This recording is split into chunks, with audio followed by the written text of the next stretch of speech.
आज हम बात करने वाले हैं एक ऐसी फिल्म के बारे में जो आपको सोचने पर मजबूर कर देगी कि जवानी ज्यादा जरूरी है या अपनी असली पहचान।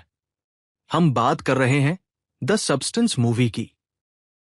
इस फिल्म में मुख्य किरदार निभाए हैं डेमी मूर और मार्गरेट क्वॉली ने। कहानी शुरू होती है डेमी मूर से, जो एक बहुत ही फेमस फिटनेस और डांस शो की स्टार होती है। लेकिन समय के साथ उम्र बढ़ने लगती है, चेहरे पर झुर्रियां आ जाती है और सबसे बड़ा डर, कहीं कोई जवान एक्ट्रेस उन्हें रिप्लेस न कर दे। यही डर उन्हें अंदर से तोड़ने लगता है। एक दिन उनका एक्सीडेंट होता है और अस्पताल में उन्हें एक रहस्यमयी डॉक्टर मिलता है जो चुपके से उन्हें देता है द सब्सटेंस नाम की एक दवा का ऑफर। दावा सीधा है, ये दवा आपकी जिंदगी बदल देगी। घर पहुंचकर जब वह दवा लेती है तो जो होता है वो बेहद डरावना और चौंकाने वाला है। उनके शरीर से एक जवान लड़की बाहर आती है, यानी डेमी का ही युवा रूप। डेमी का कमजोर शरीर वहीं पड़ा रहता है और ये नई जवान लड़की उसके सामने खड़ी होती है। ये किरदार निभाती है मार्गरेट क्वॉली। अब ये जवान रूप डेमी की जिंदगी जीने लगता है। शो, फेम, पॉपुलैरिटी, सब कुछ। लेकिन समस्या यह है कि दवा का असर सीमित समय तक ही रहता है। मार्गरेट को जिंदा रहने के लिए दूसरी दवा का इंजेक्शन लेना पड़ता है। वो दवा डेमी के शरीर से निकाली जाती है, लेकिन इसकी कीमत बहुत भारी है। बार बार ऐसा करने से डेमी तेजी से बूढ़ी होती जाती है। हर बार जब जवान रूप जिंदा रहता है, असली डेमी और तेजी से बूढ़ी होती जाती है। धीरे धीरे सारे प्रोजेक्ट मार्गरेट को मिलने लगते हैं।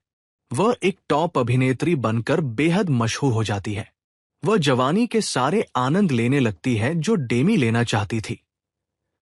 लेकिन नियमों के अनुसार उसे वापस डेमी के रूप में कुछ समय के लिए लौटना ही पड़ता है। जब डेमी दोबारा होश में आती है तो उन्हें पता चलता है कि उनके सारे प्रोजेक्ट उनसे छिन चुके हैं। इससे उन्हें बहुत दुख और गुस्सा होता है। साथ ही दवा के असर से वह और ज्यादा बूढ़ी दिखने लगती है।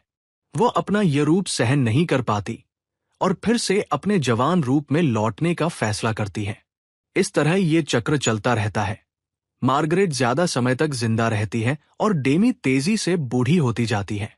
समय के साथ डेमी इतनी बूढ़ी हो जाती है कि ठीक से चल भी नहीं पाती। उनका चेहरा और शरीर पूरी तरह बदल चुका होता है। उन्हें एहसास हो जाता है कि उनका युवा रूप ही अब उनके लिए खतरा बन चुका है।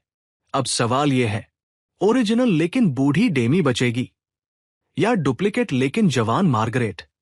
इसका जवाब आपको फिल्म देखकर ही मिलेगा।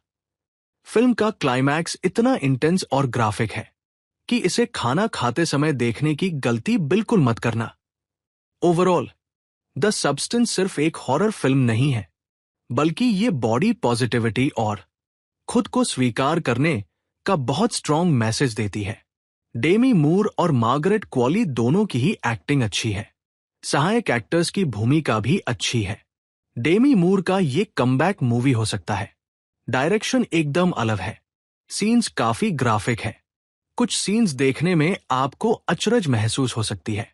फिल्म के कुछ सीन्स में बेहद न्यूडिटी दिखाई गई है, तो 18 वर्ष से कम आयु के लोग इसे ना देखें। इस फिल्म को हमारे तरफ से मिलते हैं 5 में से 4 स्टार्स। अगर आपको ऐसी फिल्में पसंद है जो दिमाग के साथ साथ पेट भी हिला दें, तो ये फिल्म आपकी लिस्ट में जरूर होनी चाहिए। Thanks for watching.